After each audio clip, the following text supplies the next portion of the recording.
కృష్ణకుమార్ గారు నమస్తే అండి. నమస్తే అండి. మేడం, ఇది లిక్కర్ కుంభకోణం బాగా రోజు రోజుకి కొత్త కొత్త న్యూస్లు వస్తున్నాయని చెప్పి మీడియాలో హడావిడి జరుగుతోంది. సరే, సాక్షిలో లేదా జగన్ని అభిమానించే యూట్యూబ్ ఛానల్స్ లో ఇంకా జగన్మోహన్ రెడ్డి కూడా అరెస్ట్ అవుతాడు అని వాళ్ళు కూడా మెంటల్ గా ఫిక్స్ అయ్యారు. కానీ ఉమ్, కట్ చేస్తే వాళ్ళ పేపర్లోకి వచ్చింది ఏంటంటే వీళ్ళు నోరెప్పట్లేదు అని వచ్చింది. వాళ్ళు నోరు ఎందుకు ఇప్పుతారు? నోరిప్పితే వాళ్ళు ఇన్నాళ్ళు ఉండరు కదా, నోరిప్పే వాళ్ళు లేదా జగన్ దగ్గర. అంటే వాస్తవాలు మాట్లాడుకుందాం. వీళ్ళు నోరిప్పుతారా? ఇప్పితే వాళ్ళు ఉంటారా? అసలు ఆ, పోలీసులు ఎలా అంటే, మీరు సైకాలజీలో కూడా చేశారు కదా ఇలాంటి వాళ్ళని, అసలు ఇలాంటి వాళ్ళ చేత మాట్లాడించడం, దాని వెనకాల ఉన్న పూర్తి వాళ్ళ పొట్ట పగిలేలా చేయడం కుదురుతుందా? అసలు ఎవరెవరు ఉన్నారు ఇక్కడ? కొంచెం చెప్పండి మేడం. ఇది ఖచ్చితంగా వ్యవస్థీకృత నేరాలు చేసే మనస్తత్వం ఉన్నవాళ్ళు, పదే పదే నేరం చేసే మనస్తత్వం ఉన్నవాళ్ళు, ఇంకా వాళ్ళు నేరం చేయకుండా ఉండలేని ఒక ప్రవృత్తిలోకి వెళ్ళిపోయిన తర్వాత భయము భక్తి లేకుండా, మనం ఈ భయము భక్తి అనే మాట చిన్నపిల్లల విషయంలో వాడతాం. స్కూల్కి వెళ్ళి వీడికి అసలు భయం భక్తి రావట్లేదు, ఆ, బెత్తం చూపించిన భయం రావట్లేదు, పనిష్మెంట్లు ఇచ్చిన భయం రావట్లేదు అని కొంతమంది పిల్లల గురించి మాట్లాడుకుంటాం. కానీ పాపం ఆ పిల్లల గురించి మాట్లాడుకోక్కర్లేదండి మనం. ఈ ఇది ఈ పెద్దల విషయంలో ఇంతకంటే నాకు మంచి మాటలు దొరకల. అందుకని పిల్లల మీద వాడే మాటలే మాట్లాడాల్సి వస్తుంది. ఈ భయం భక్తి లేని వ్యవహారంలో వీళ్ళు ఒక నేరం చేసినప్పుడు చిన్నదే కదా అనుకుంటారు. అలా చేస్తూ చేస్తూ చేస్తూ అలవాటు పడిపోయిన నేర ప్రవృత్తి ఉందని చూసారా, అది ఒక మనస్తత్వంగా రూపుదిద్దుకుంటది కొన్ని సంవత్సరాల పాటు చేసిన తర్వాత. అంటే తినగ తినగ వేము తీయగ నుండు అంటారు కానీ చెయ్యగ చెయ్యగ నేరాలు పై పైకి పాకుతాయి అన్నట్లు చేసేశారు వీళ్ళంతా. ఎందుకు? ఎవరెవరు ఉన్నారు అసలు ఈ కుంభకోణంలో అని చూస్తే గనక మనము, ఎక్కడ కృష్ణమోహన్ రెడ్డి, ఎక్కడ ధనుంజయ రెడ్డి, ఎక్కడ ఈరోజు కొత్తగా బయటకు వచ్చిన, అంటే ఈ మధ్యలో ఇంకా చాలా మంది ఉన్నారు. ఈ కొత్తగా వచ్చిన ఆ వివేకానంద రెడ్డి కేసులో మనం మాట్లాడుకున్న అవినాష్ రెడ్డి, భాస్కర్ రెడ్డి, వీళ్ళు కూడా ఈ కుంభకోణంలోకి వచ్చేసారు అంటే, మొన్నటిదాకా ఎవరెవరి గురించి మాట్లాడుకున్నాం మనం? ఆ విజయసాయి రెడ్డి ఇట్లాంటి వాళ్ళ గురించి మాట్లాడుకుంటే, ఈరోజు మనము మళ్ళీ ఇదే కేసులో ఇదే దౌర్జన్యము, ఇదే బెదిరింపులు జరుగుతున్నాయి అంటే మనం ఆ, ఆశ్చర్యపోవాల్సిన పని లేదు. ఎందుకంటే ఉన్నదంతా ఒకటే గ్యాంగ్. ఇందాక ఏదో సందర్భంలో నేను అన్నాను, అలీబాబా 40 దొంగలని. ఆ రకంగా దీంట్లో ఒక ఒక ఉమ్, మొత్తం ప్రభుత్వం 2019లో ఏర్పడిన దగ్గర నుంచి 24 మధ్యలో ఏ ఏ నేరాలు జరిగాయో ఆ నేరాలన్నిటికీ కూడా ఒక ఒక గ్యాంగ్ పనిచేసిందని చెప్పొచ్చు ఇక్కడ. ఎందుకంటే ఎన్నికల సందర్భంలో దౌర్జన్యాలు చేసేది అవినాష్ రెడ్డి, ఎంపీ పదవి పొందటం కోసం లైన్ క్లియర్ చేసుకునేది అవినాష్ రెడ్డి, దానికి సహకరించేది భాస్కర్ రెడ్డి. మళ్ళీ ఇప్పుడు ఈ కుంభకోణంలో, లిక్కర్ కుంభకోణంలో ఆర్దోస్ అనే ఒక కంపెనీ యజమానిని, డిస్టిలరీస్ యజమానిని మాటామంతి అని పిలిచి గెస్ట్ హౌస్ లో కూర్చోబెట్టి వాళ్ళని బెదిరించి, ఒక కేసుకి 50 గన్ను చూపించి కేసుకి 50 రూపాయలు మాకు ఇవ్వవలసిందే, ఆ డబ్బులు ఇస్తేనే మీరు ఇక్కడ బిజినెస్ చేసుకుంటారు, లేకపోతే అసలు మీ డిస్టిలరీస్ నుంచి మేము ఇక్కడ మందు అమ్మనివ్వము అనే ఒక విషయం తీసుకొస్తే, ఆ ఒక్క ఆర్థోస్ కంపెనీ నుంచి 44 లక్షల కేసుల మద్యం ఆంధ్రప్రదేశ్లో అమ్ముడైంది. అంటే కేసుకి 50 రూపాయల చొప్పున 44 లక్షల కేసుల ఆ, మద్యం ఇక్కడ అమ్మితే వీళ్ళకి ఎంత వచ్చిందో లాభం చూడండి. పైగా ఇప్పుడు మనం ఆ, ఇంటర్వ్యూ చేస్తున్న గొల్లపూడి గ్రామంలో ఉన్న గెస్ట్ హౌస్ లోనే ఈ మీటింగ్ జరిగింది. ఆర్థోస్ కంపెనీకి సంబంధించిన బాబ్జీ, ఇంకొక పర్సన్ని పిలిచి కూర్చోబెట్టి ఈ ఒప్పందం ఇక్కడే జరిగింది. అలాగే హైదరాబాద్ లో కూడా ఒక హోటల్ రూమ్ లో సుహాసు, సుజిత్తు, ఏవో పేర్లు వచ్చినాయి బయటికి. వాళ్ళతోటి కూడా కూర్చొని బెదిరింపులు చేసి ఒప్పించడం జరిగింది. ఈ ఖజరహో బ్రాండ్ మద్యం వీళ్ళ డిస్టిలరీ నుంచి బయటకు వచ్చింది. నేను లెక్కల్లో కొంచెం పూరండి. 44 లక్షల కేసులకి 50 రూపాయల చొప్పున వీళ్ళకి డబ్బులు ఎలా వచ్చినాయి, వాళ్ళు ఎవరికి అందజేశామని చెప్పారో కూడా వాళ్ళు మొత్తం ఇప్పుడు చెప్పారు. అయితే ఇప్పుడు నొప్పున్నోడు నొప్పి ఎక్కడా అని చెప్తాడు, ఏ విధంగా ఫీల్ అయ్యాను అని చెప్తాడు, ఏ విధంగా వైద్యం చేయించుకున్నాను అని చెప్తాడు. కానీ కొట్టినోడు ఎందుకు చెప్తాడండి? నేను ఎక్కడ కొట్టాను, ఎలా కొట్టాను, కొడితే ఏమై ఉంటది, ఇవన్నీ ఎందుకు చెప్తాడండి? చెప్పడుగా. ఇప్పుడు వీళ్ళంటే చెప్పుకుంటున్నారు, మా బాధ ఇది, మేము పలానా బ్రాండ్లు ఇచ్చాము అంటే ఇచ్చింది క్లియర్ కట్ గా ఉంది కాబట్టి వీళ్ళు అబద్ధం ఆడేది ఏమీ లేదు. ఎందుకంటే లెక్కలు ఉంటాయి కదా. పైగా సరఫరా చేసింది గవర్నమెంట్ కి సరఫరా చేశారు కాబట్టి 44 లక్షల కేసులని వాళ్ళు చెప్పగలుగుతున్నారు. అయితే డబ్బులు ఎవరికి ఇచ్చామో కూడా చెప్పగలుగుతున్నారు వాళ్ళు. ఫలానా ఫలానా గెస్ట్ హౌస్ లో మీటింగ్ జరిగిందని చెప్తున్నారు. గూగుల్ టేక్అవుట్ తీస్తే తెలిసిపోతుంది కదా నిజమో కాదో. అతను ఎందుకు అబద్ధం చెప్తాడు? పోని చెప్తే అతనే దొంగ కేసు పెట్టిన వాడిగా, దొంగ వాంగ్మూలం ఇచ్చిన వాడిగా అతన్ని శిక్షించవచ్చు కదా. అంత ధైర్యంగా ఈరోజు అతను ఎందుకు చెప్తాడు? ఆర్థోస్ కంపెనీ డిస్టిలరీస్ అతను. అయితే ఈ వాస్తవంలో నుంచి ఇంకా వాస్తవాలు బయటికి రావాలి అంటే కృష్ణమోహన్ రెడ్డి లాంటి వాళ్ళు, ధనుంజయ రెడ్డి లాంటి వాళ్ళు బయటికి మాట్లాడాలి. వాళ్ళు మాట్లాడరు. ఇప్పుడు ఎంతమంది చెప్పట్లేదు, తెలియదు, మర్చిపోయాను, గుర్తులేదు అని. కాకపోతే ఎమ్మెల్యేలు చెప్పినంత ఈజీ కాదు ఐఏఎస్లు, ఐపీఎస్లు తెలియదు, మర్చిపోయాను, గుర్తులేదు అని చెప్తే కుదరదు. ఎందుకంటే వాళ్ళు రాసిన నోట్ ఫైల్స్ ఉంటాయి. నోట్ ఫైల్స్ తీస్తే ఏమేమి రాశారు, మరి ఈ నోట్ ఫైల్ నువ్వు ఎందుకు రాశావు అని అంటే గనక బయటకు వస్తుంది. ఇవాళ కావాల్సింది ఏంటంటే పకడ్బందీ అయిన విచారణాధికారి కావాలి. జగన్మోహన్ రెడ్డి పైన పెట్టిన కేసుల్లో న్యాయం సత్వరంగా లభిస్తుందో లేదో నాకు తెలియదు, కానీ ఆ మాత్రం ఛార్జ్ షీట్ వేసే లెవెల్ వరకు వెళ్ళగలిగారు. 16 నెలలు జైల్లో సిబిఐ పెట్టించగలిగింది అంటే గనక ఎందుకు జరిగింది అంటే ఆ రోజు జేడి లక్ష్మీనారాయణ గారు విచారణాధికారిగా ఉండటము, ప్రభుత్వం వైపు నుంచి కూడా సహకారం లభించటంతో జరిగింది ఇది. ఆ రోజు ఆ కేసు విషయంలో ప్రభుత్వానికి చిత్తశుద్ధి ఉంది. చిత్తశుద్ధున్న అధికారి దొరికాడు కాబట్టి జగన్మోహన్ రెడ్డి ఇంత క్విడ్ ప్రోకో చేసి ఇన్ని కంపెనీలు పెట్టి చేశాడు అనేది తేలింది. ఇంకా గమ్మత్తు ఏంటో చెప్పమంటారా? ధనుంజయ రెడ్డి కొడుకు పేరు మీద 5 or 6 సూట్ కేస్ కంపెనీలు ఉన్నాయంట. అంటే ఈ సూట్ కేస్ కంపెనీల బుద్ధి మానుకోలే జగన్మోహన్ రెడ్డి. ఆ రోజు సూట్ కేస్ కంపెనీలే, ఈ రోజు సూట్ కేస్ కంపెనీలే. ఏం దుర్మార్గం అండి. ఆ రోజు అతను బెయిల్ రద్దు అయి ఉన్నట్లయితే గనక, బెయిల్ రద్దు అయి ఉంటే గనక అతను ముఖ్యమంత్రి అయ్యేవాడు కదా ఆంధ్రప్రదేశ్కి. ఈ పాపమంతా మోడీదే. నేను మళ్ళీ మళ్ళీ చెప్తున్నానండి, ఈ పాపమంతా మోడీదే. బెయిల్ మీద ఇన్ని సంవత్సరాలు ఒక వ్యక్తి బెయిల్ మీద ఉంటాడా అండి? విచారణ చేయదలుచుకుంటే అవదా?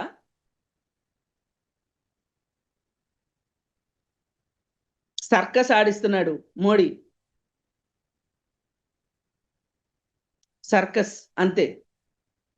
మరి జగన్మోహన్ రెడ్డి దగ్గర నుంచి ఏ లాభం లేకపోతే అతను బెయిల్ ఎందుకు రద్దు కావట్లేదండి? సిబిఐ అంత చేతగాందా? అంత కూరలు లేందా? కూరలు బీక్ పక్కన పెట్టేశావా మోడీ నువ్వు అసలు? ఇప్పుడు చూడండి, ఒక నేరస్తుడిని కాపాడితే ఏం జరుగుతుందో మళ్ళీ మరికాసిన నేరాలు చేసి చూపించాడు. మళ్ళీ సేమ్ స్టోరీ, మళ్ళీ ఫెమా, మళ్ళీ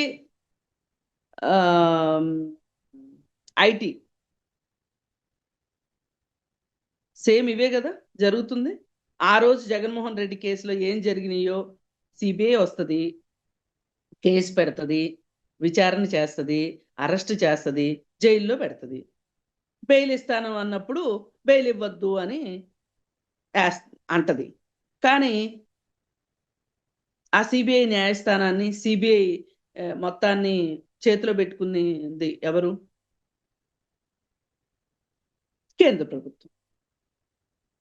2014 నుంచి కాపాడబడుతున్నాడు కదా జగన్మోహన్ రెడ్డి. మరి మోడీ ఈరోజు ఎందుకు కాంగ్రెస్ ని ఈ రోజుకి అవినీతికర పార్టీ అని మాట్లాడతాడు? కనీసం వాళ్ళ ప్రభుత్వమే కదా మోడీ మీద, జగన్మోహన్ రెడ్డి మీద ఇన్ని కేసులు పెట్టగలిగింది. రీజన్ ఏదైనప్పటికీ వీళ్ళు చెప్తారు వాళ్ళు కక్ష కొద్దీ చేశారు అని.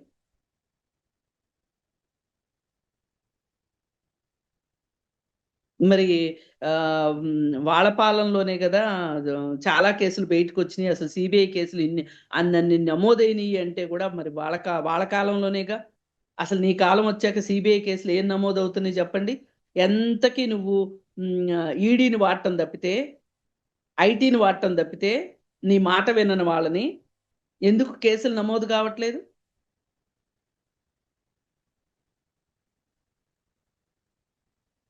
సమాధానం చెప్పాలండి. జాతికి మోడీ సమాధానం చెప్పాలి.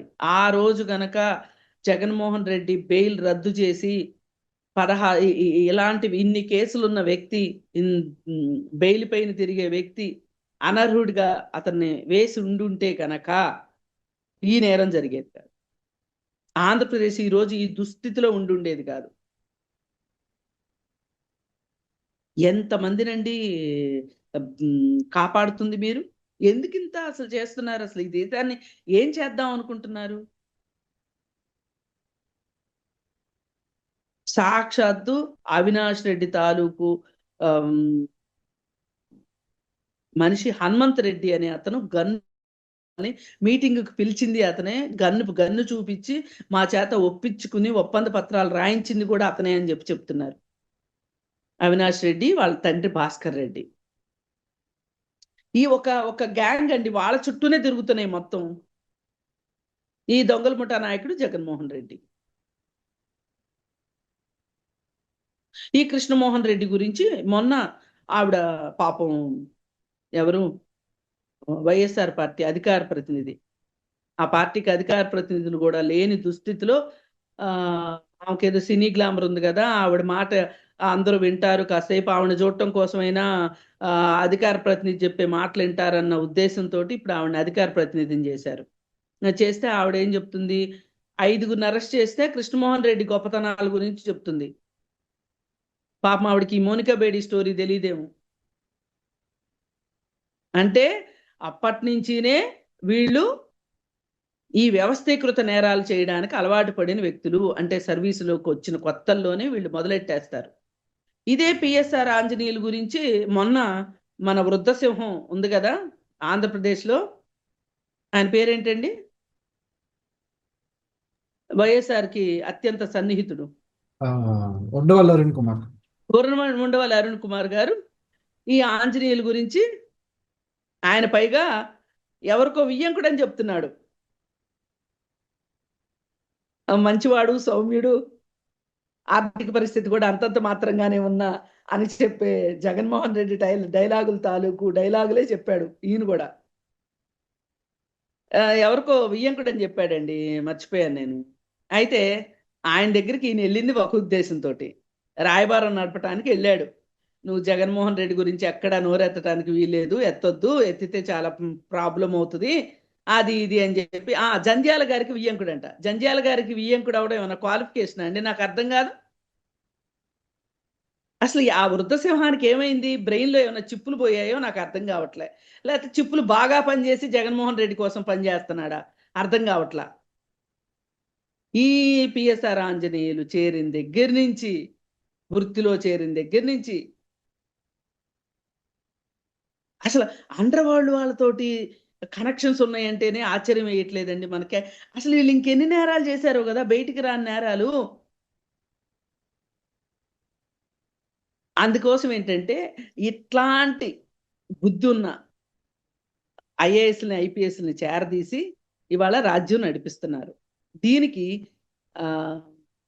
అసలంటూ మొత్తం బందిపోటు నాయకుడు ఎవరు అంటే గనక 2014 నుంచి 2020 ఇప్పుడు 25లోకి ప్రవేశించాం మనం. అంటే 11 సంవత్సరాల పాటు ఈ ప్రభుత్వాన్ని నడిపిస్తున్న మోడీ ప్రభుత్వంగానే మనం చెప్పుకోవచ్చు. పైగా వాళ్ళు అసలు అధికారంలోకి వచ్చింది ఏ బేస్ మీద వచ్చారండి? భ్రష్టాచార్ అనే పేరుతోటి అవినీతికి వ్యతిరేకంగా పోరాడి వచ్చారు వీళ్ళు. మరి ఈ అవినీతికి వ్యతిరేకంగా పోరాడిన ఒక గొప్ప పార్టీ అధికారంలోకి వచ్చిన తర్వాత దొంగల్ని గుర్తించటంలో, అవినీతి చేసిన వాళ్ళని బోనెక్కించటంలో, అవినీతి చేసిన వాళ్ళని అందలాలు ఎక్కించే వాళ్ళగా మోడీ గారు వచ్చారు. అయ్యా మోడీ గారు, మళ్ళీ చెప్తున్నాం మీకు, ఇలాంటి ఐఏఎస్లు ఐపీఎస్లు ఎవరైతే ఉన్నారో, రాజకీయ నాయకులు ఎవరైతే ఉన్నారో వీళ్ళని మీరు దేశద్రోహ నేరం కింద అరెస్ట్ చేయమని చెప్పి మళ్ళీ ఈ ఈ మద్యం కుంభకోణంలో ఇంకెంతమంది పాత్రను చూడాల్సి ఉంటుందో. ఇప్పుడు పైగా ఆ డబ్బులు వేసింది కూడా ఇప్పుడు 50 రూపాయల చొప్పున ఇచ్చిన డబ్బులు ఏవైతే ఉన్నాయో ఆ డబ్బులు వెళ్ళింది కూడా ధనుంజయ రెడ్డి కొడుకు పేరు మీద ఉన్న ఏమంటారు సూట్ కేస్ కంపెనీలోకి వెళ్ళినాయి. మళ్ళీ భారతదేశంలోకి ఎలా వచ్చినాయో చూపారు. అంటే అక్కడ మనీ లాండరింగ్ కేసు కూడా వచ్చేసేసింది. మరి ఈ సదరు వాషింగ్ మిషన్ పార్టీ ఏం చేస్తుంది? ఇన్ని దారుణాలు, ఇన్ని దుర్మార్గాలు జరుగుతుంటే ఆలోచించాల్సిన సమయం వచ్చింది. ఇప్పుడైనా సరే ఆర్థికంగా మనము జీడిపి ఎక్కడో ఉందని చెప్తున్నాము. ఎక్కడో ఏమీ లేదండి. కాకి లెక్కలు దొంగ లెక్కలు చెప్పి అందరినీ బుజ్జగించాలని చూస్తున్నాడు మోడీ. ఇలాంటి అవినీతి జరగడం వల్ల దేశ సంపదకి అంటే మన జాతి ఔన్నత్యం దెబ్బతింటది. అంటే దీని అర్థం ఏంటంటే ఒక చిన్న కుంభకోణం దేశానికి ఎట్లా అని మీరు అంటారేమో. ఏమవుతుందంటే ఆర్థిక వ్యవస్థలోకి రావాల్సిన డబ్బులు ఆర్థిక వ్యవస్థలోకి రాకపోతే, అంటే ప్రభుత్వానికి చేరాల్సిన డబ్బు ప్రభుత్వంలోకి రాకపోతే, ప్రభుత్వము ఏమైనా ఒక గొప్ప కార్యక్రమాలు చేయాలి అంటే విద్య, వైద్యము, అలాగే కమ్యూనికేషన్ రంగాలు, అలాగే ఇన్ఫ్రాస్ట్రక్చర్కి పెట్టాలి అంటే, మౌలిక రంగంలో ఏమైనా ఖర్చు పెట్టాలి అంటే కూడా ప్రభుత్వం దగ్గర డబ్బు ఉండదు. దీనికోసం ప్రభుత్వం దగ్గర డబ్బు లేకపోవటం వల్ల మనం వరల్డ్ బ్యాంక్ నుంచి అప్పులు తీసుకొచ్చుకుంటాం. లేదు అనుకుంటే ప్రభుత్వ రంగ సంస్థల్ని అంతర్జాతీయ కంపెనీలకి వాటాలు అమ్ముకోవాల్సిన దుస్థితి వస్తుంది మనకి. మనకేం దుస్థితి అండి? అసలు ఇవాళ ఎఫ్డిఐలకి మనం ద్వారాలు, అసలు గోడలు ఏమీ లేకోకుండా మొత్తం ఓపెన్ చేసి పెట్టేశాం. ఎందుకు వచ్చింది ఆ దుస్థితి? ఎందుకు వచ్చింది? బాగున్న కంపెనీలు ఏవైతే 9 కంపెనీలు ఏవైతే నవరత్న కంపెనీలు అంటారో వాటిల్లో కూడా వాటాలు అమ్ముకునే దుస్థితికి మనం ఎందుకు వచ్చాము అంటే ఇలాంటి ఇంటి దొంగల వల్లే వచ్చాము. ఇది దేశ భద్రతకి కానీ దేశ సమగ్రతకి కానీ ఉపయోగపడే విషయం కాదు. ఖచ్చితంగా జాతికి మోడీ సమాధానం చెప్పాల్సిన అవసరం ఉంది ఇట్లాంటి కేసుల విషయంలో. జగన్మోహన్ రెడ్డిని ఎందుకు కాపాడావు మోడీ అని అందుకే నిలదీసి అడుగుతున్నాను నేను. అతను కాపాడకపోయి ఉండున్నట్లయితే జగన్మోహన్ రెడ్డి ముఖ్యమంత్రి అయి ఉండేవాడు కాదు. ముఖ్యమంత్రి అవ్వకపోతే ఈ మద్యం కుంభకోణం చేసేవాడు కాదు. మరెన్నో కుంభకోణాలు చేశాడు అతను. అందుకోసం మోడీయే దీనికి ప్రత్యక్షంగా సమాధానం చెప్పాలని నేను కోరుతున్నాను. రైట్, చూద్దాం మేడం రానున్న రోజుల్లో ఇంకేమేమి బయటకు వస్తాయో. ధన్యవాదాలు. ధన్యవాదాలు.